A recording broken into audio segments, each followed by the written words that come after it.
प्रिय मित्रों, नमस्कार। आप सभी का हमारे YouTube चैनल पर स्वागत है।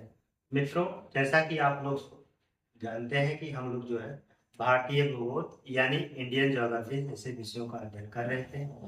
हमारा जो है पिछला अध्याय जलवायु था, तो पूरी तरीके से कंप्लीट हो चुका है।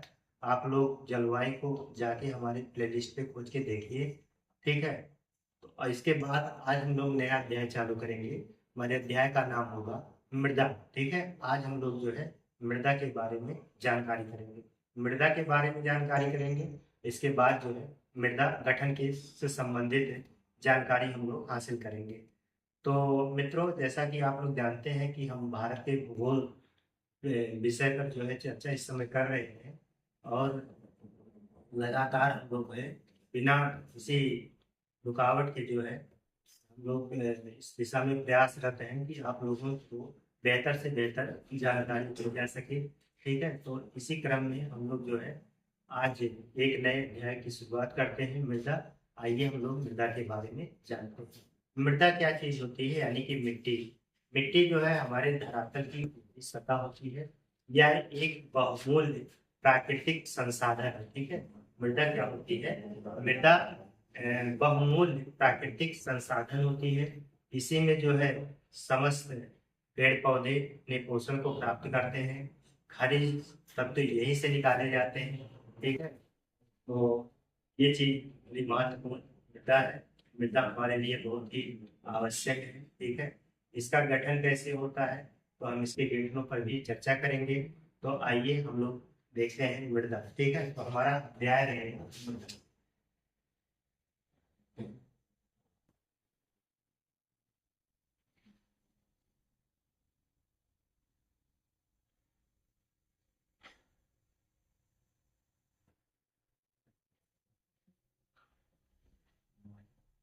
सॉइल। ठीक है, तो सबसे पहले हम लोग जो है सॉइल के बारे में ही जानते हैं, मृदा के बारे में। मृदा क्या होता है? मृदा एक बहुमूल्य प्राकृतिक संसाधन है। ठीक है, सबसे बात तो सुना। मृदा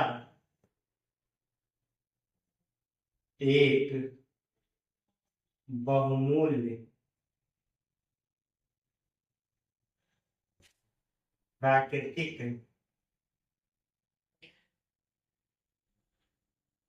संसाधन है। मृदा एक बहुमूल्य प्राकृतिक संसाधन है। मृदा जो है वो लैटिन भाषा के सोलर शब्द से बना हुआ है। ठीक है, मृदा जो है वो लैटिन भाषा के सोलर शब्द से बना हुआ है, जिसका अर्थ होता है फर्श यानी फ्लोर। ठीक है, तो इस चीज को हम लोग यहाँ पर नोट करेंगे। मृदा लैटिन भाषा के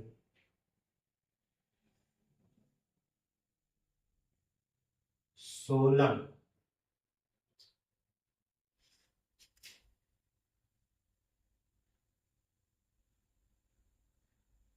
शब्द से बना है, जिसका अर्थ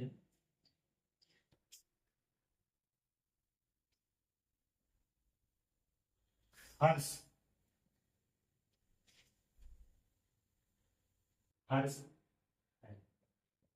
ठीक है, जिसका अर्थ क्या है? हर्ष है। ये जो है सोलर शब्द से बना हुआ है, इसका अर्थ क्या होता है? फर्श होता है। ठीक है, इसमें आप लोग जो है देखेंगे मृदा का अध्ययन जो है मृदा विज्ञान में किया जाता है। ठीक है, मृदा का अध्ययन जो है वो मृदा विज्ञान में किया जाता है, जिसे पेडोलॉजी कहा जाता है। ठीक है, तो मृदा विज्ञान मृदा विज्ञान यानी कि पेडोलॉजी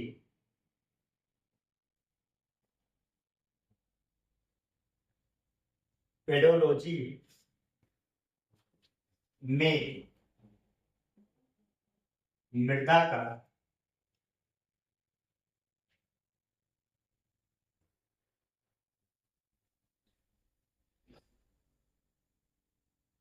प्राकृतिक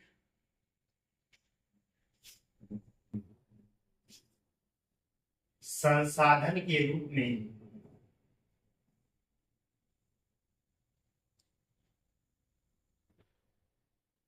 अध्ययन किया जाता है, अध्ययन किया जाता है। यानी कि मृदा का अध्ययन जो है मृदा विज्ञान पेडोलॉजी कहलाता है, ठीक है, जिसमें मृदा के प्राकृतिक मृदा को एक प्राकृतिक संसाधन के रूप में इसका अध्ययन किया जाता है, ठीक है। इस बात को आप लोग जानते रहिएगा। मृदा जो होती है वो अनेक प्रकार के खनिजों मृदा अनेक प्रकार के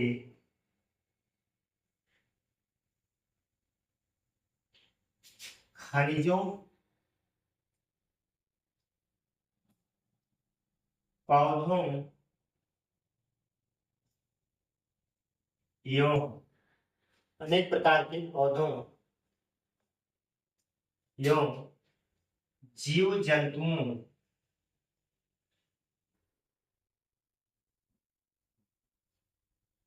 के अवशेषों से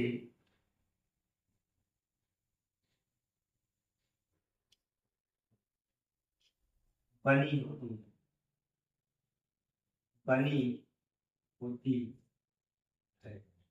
ठीक है।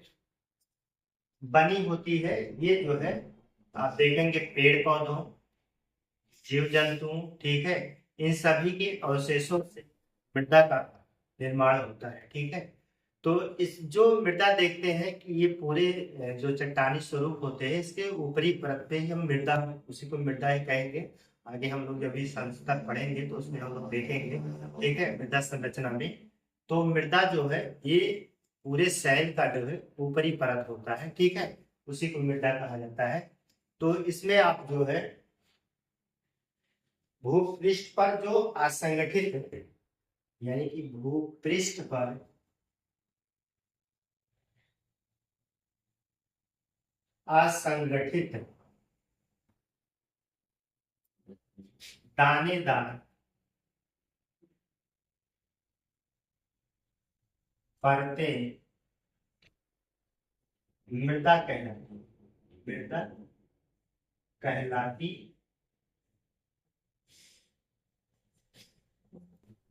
भूपृष्ठ पर जो आप देखते हैं भूपृष्ठ पर असंगठित मतलब ये संगठन में नहीं होते, बिखरे हुए होते हैं, ठीक है, बिखरे हुए दानेदार कणों की परतों को थोड़ा सा यहाँ पे बढ़ा लीजिएगा, थोड़ा सा हम यहाँ पे बढ़ाएंगे। दानेदार कणों की परतें मृदा कहलाती मृदा कहलाती ये चीज ज्यादा सुटेबल रहेगी, ठीक है। तो दानेदार कण होते हैं तो उनकी अपनी एक परत होती है, लेकिन ये जो कण होते हैं संगठित फॉर्म में नहीं होते हैं, असंगठित होते हैं, उसे ही हम लोग जो है मृदा कहेंगे, ठीक है। देखते हैं मृदा में जो है वनस्पतियों को पोषण मिलता है, ठीक है, पोषण जो है वनस्पतियों को प्रदान यही मृदा करते हैं, ठीक है। इस पॉइंट को भी हम लोग नोट करेंगे। वनस्पतियां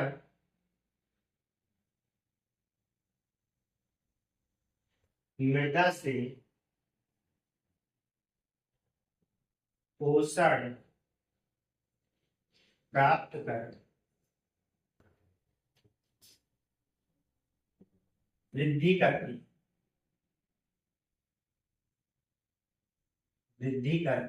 है, ठीक है। तो पोषण प्राप्त कर ये क्या करती है, वृद्धि करती है, ठीक है।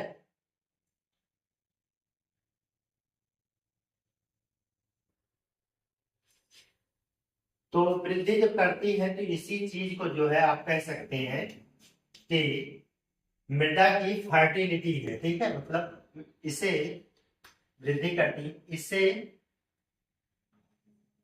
मृदा की उर्वरता कहा जाता है, कहा जाता भाई सिंपल सी बात है कि जब मिट्टी कोई मृदा जो है वो वनस्पतियों को पोषण प्रदान कर रही है और उसी पोषण से वनस्पतियां जो है वो बढ़ रही हैं, ग्रो कर रही हैं, तो हम कहते हैं कि मृदा जो है उर्वर है। अगर किसी मृदा में जो है वनस्पतियां ग्रो नहीं करती है तो हम कहते हैं कि ये मृदा जो है उर्वर नहीं है। ठीक है, फर्टिलिटी नहीं। तो इस बात को जानते रहिए। ठीक है, अब जो है यहाँ पर मृदा पे जो है एक ये सब थोड़ा सा जो है ये शब्दावलियां है, सबको थोड़ा समझना पड़ेगा। इससे उर्वरता या उर्वरक चीज आ जाएगी, तो उर्वर चीज आ जाएगी, तो इस चीज को समझना पड़ेगा। ठीक है, तो उर्वरता का मतलब यही होता है कि वनस्पतियों को पोषण प्रदान करना। ठीक है, जो मृदा जो है जितना अधिक वनस्पतियों को पोषण प्रदान करे, हम लोग कहेंगे वो वनस्पतियां उस मृदा में उतना ही तेजी से वृद्धि करेंगी, तो हम कहेंगे कि वो मृदा जो है ज्यादा उर्वर मानी जाएगी। ठीक है, तो इसी तरीके से एक अपघटन होता है, तापमान परिवर्तन। ठीक है, आप देखेंगे आप देखेंगे जो है मृदा में तापमान परिवर्तन, मृदा में या ऐसे लिखिए तापमान में परिवर्तन,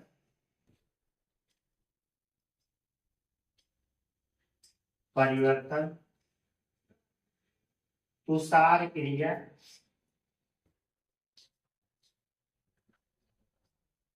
तुषार क्रिया पौधों प्राणियों, पौधों प्राणियों एवं मनुष्यों द्वारा, मनुष्यों द्वारा, मनुष्यों द्वारा शैलों का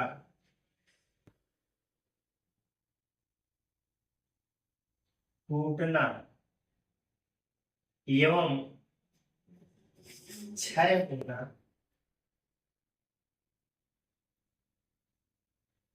टूटना एवं क्षय होना अक्षय कहलाता है। ठीक है, तो आप देखेंगे कि मृदा तापमान परिवर्तन, तुषार क्रिया पौधों प्राणियों एवं मनुष्यों द्वारा शैलों का टूटना या उनका क्षय होना मृदा अपक्षा कहलाता है, मृदा अपक्षय कहलाता है। ठीक है, इस चीज को आप लोग जानते रहिए।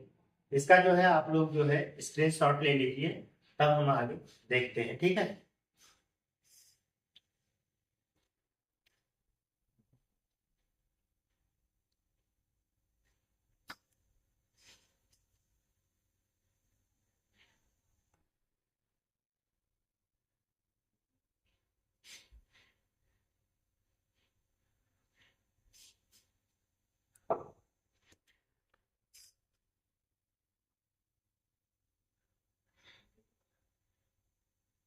ह्यूमस। ठीक है, मृदा में क्या होता है, मृदा में ह्यूमस पाया जाता है। आइए हम लोग समझते हैं कि ह्यूमस क्या चीज होता है।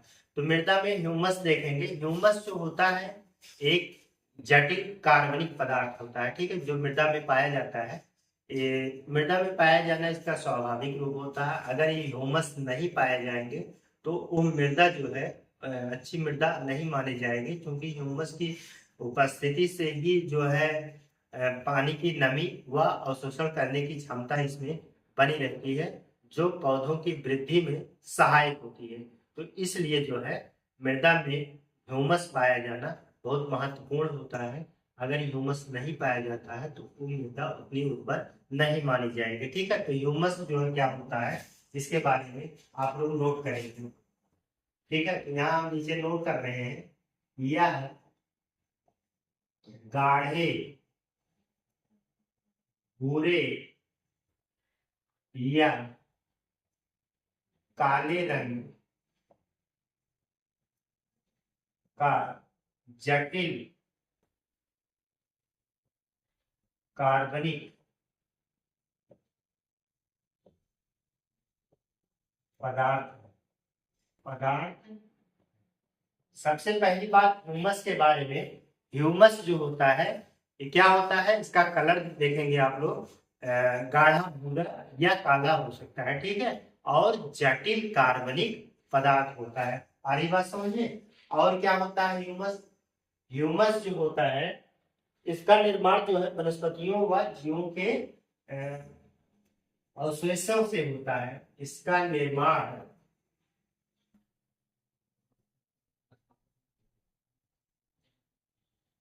जीवों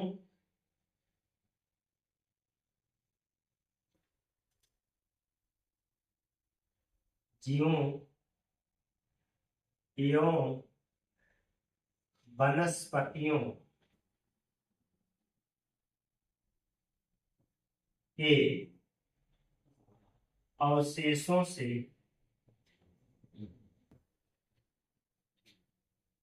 होता है,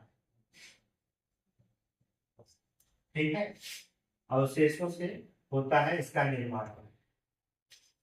अबे जो इसमें है कि भिन्न भिन्न मृदाओं में जो है भिन्न भिन्न ह्यूमस की मात्रा पाई जाती है, ठीक है।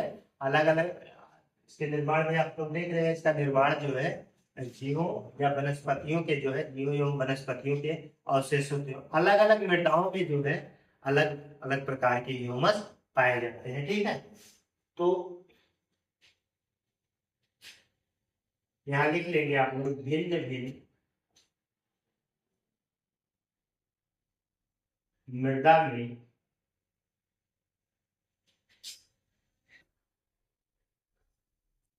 भिन्न भिन्न मात्रा में ह्यूमस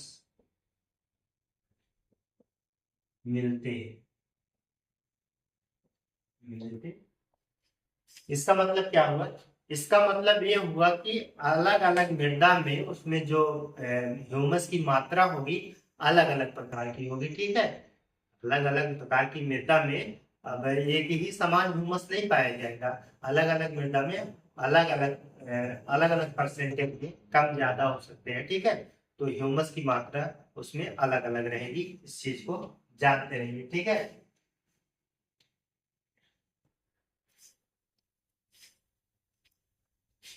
इसका काम क्या होता है, मृदा में या मृदा के नमी अवशोषण नमी अवशोषण एवं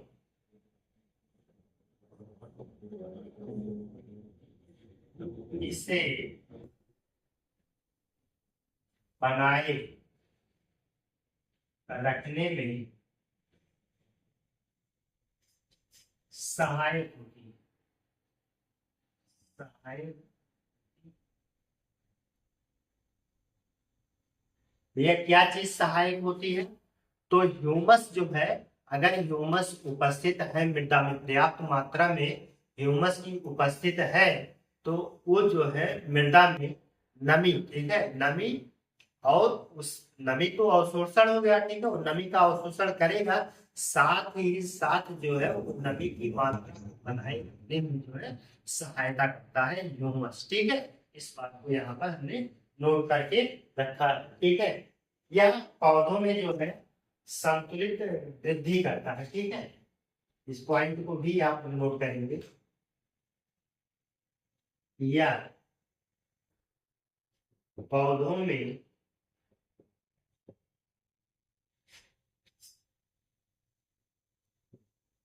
संतुलित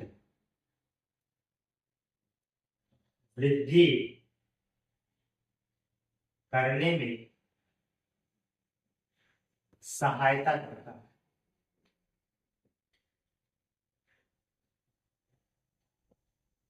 ठीक है। तो कहने का मतलब है कि एक तरीके से समझ लीजिए कि पौधों में एक संतुलित, संतुलित का मतलब है कि जो पौधा जिस जलवायु, जिस मिट्टी, ठीक है, जिस परिवेश में, जिस तापमान में जितना एक संतुलित अवस्था में डेवलप कर सकता है उस सब के लिए ये ह्यूमस जो है उसे आवश्यक पोषक तत्व प्रदान करेंगे, ठीक है।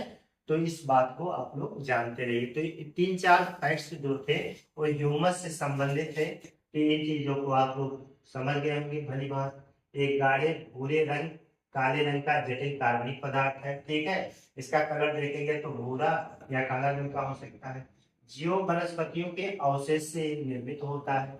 भिन्न भिन्न मृदा में ह्यूमस की मात्रा अलग अलग होती है। मृदा में नमी अवशोषण और इस नमी को बनाए रखने में ह्यूमस सहायक होता है।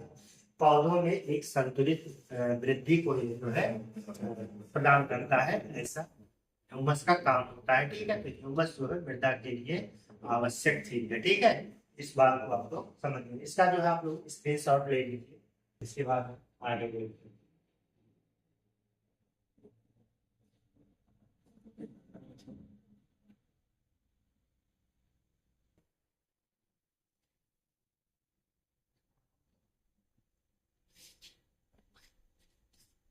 हमारी अगली हेडिंग होगी जो है मृदा गठन, ठीक है। आज हम लोग मृदा गठन के बारे में देखेंगे।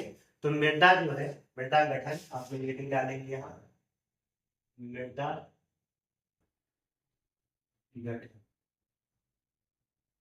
सॉइल टेक्सचर,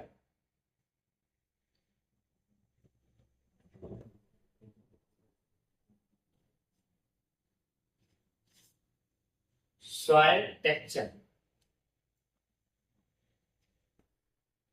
तो मृदा जो है आप लोग देखें, मृदा के गठन में हमें उनके कणों को बताना है, ठीक है।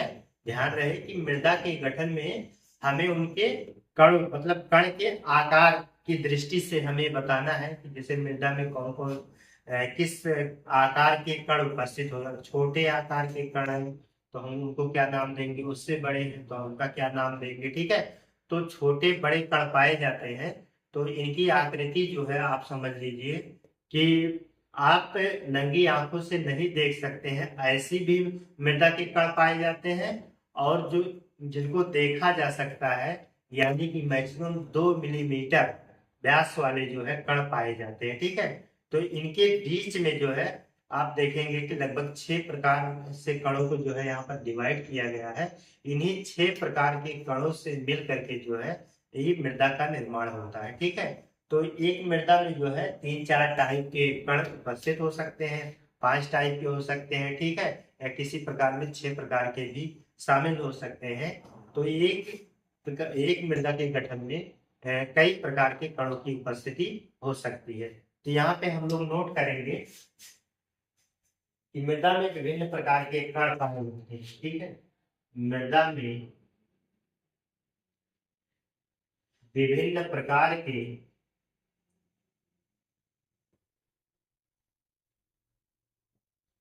कण पाए जाते हैं,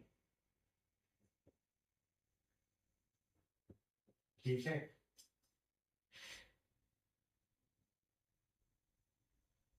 कणों के बढ़ते आकार, आकार निम्नवत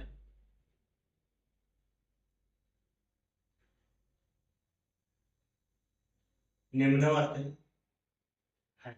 ठीक है। तो इनको हम जो है बढ़ते आकार में व्यवस्थित कर लेते हैं, ठीक है। पहले हम छोटा लिखेंगे, फिर उससे बड़ा, फिर उससे बड़ा, फिर उससे बड़ा, ठीक है। तो यहाँ पर हम इनका क्रम दर्शा लेंगे। जैसे नंबर 1 में हम डाल देंगे, जिसे आप कहते हैं कि कलिकीय मृत्तिका, कलिकीय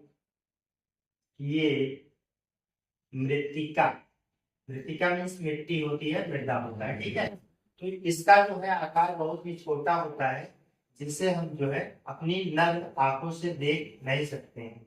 तो इसको देखने के लिए एक्सरे, एक्सरे एक्सरे विश्लेषण द्वारा,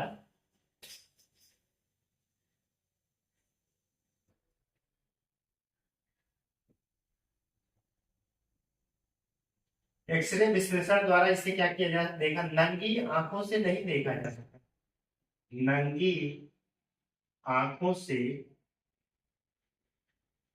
नहीं देखा जा सकता, नहीं देखा जा सकता। इन्हें हम जो है अपनी नंगी आंखों से नहीं देख सकते हैं, एक्सरे की मदद से इनको देखा जा सकता है, ठीक है।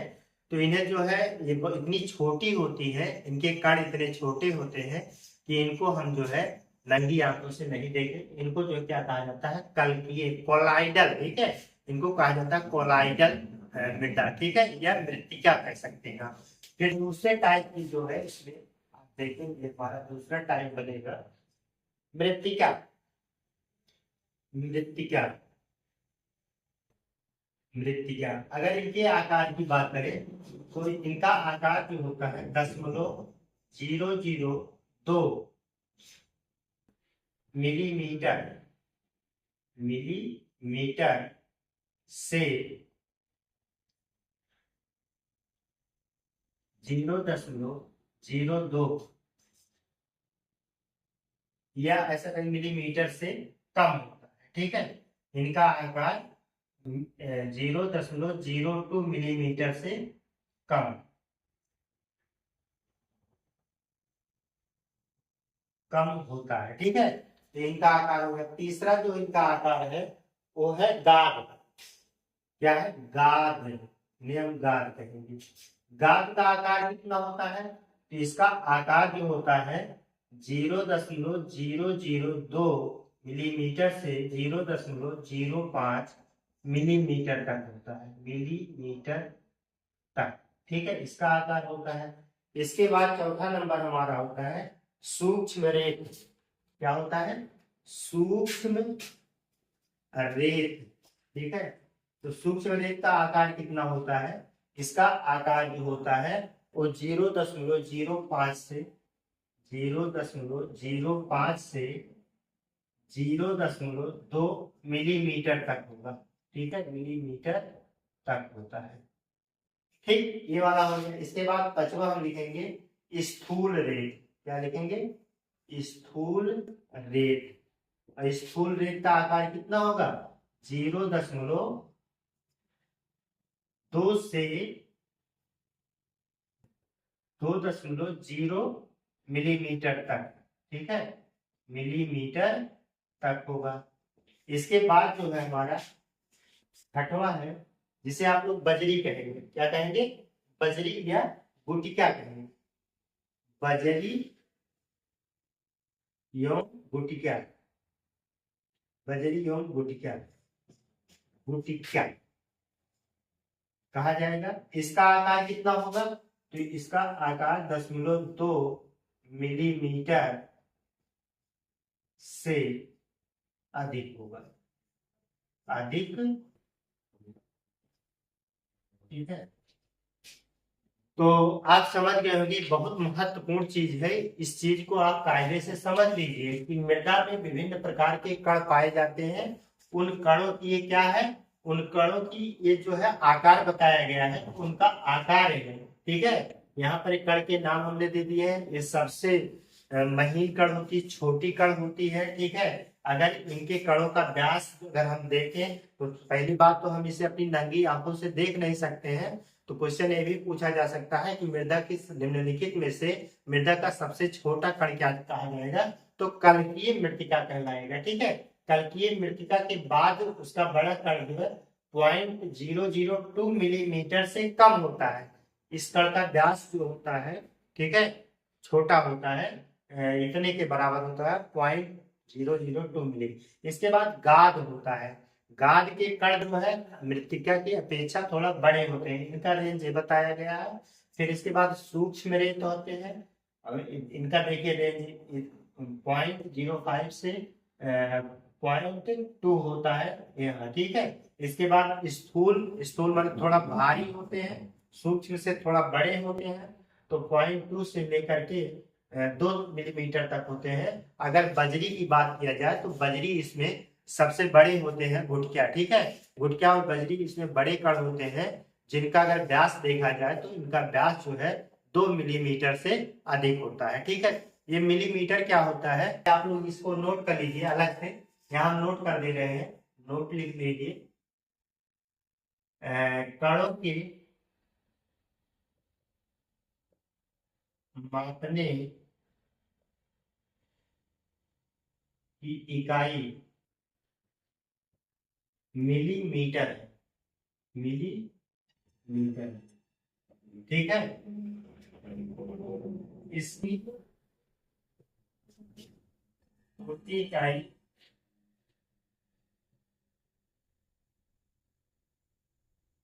माइक्रोन है, माइक्रोन है, ठीक।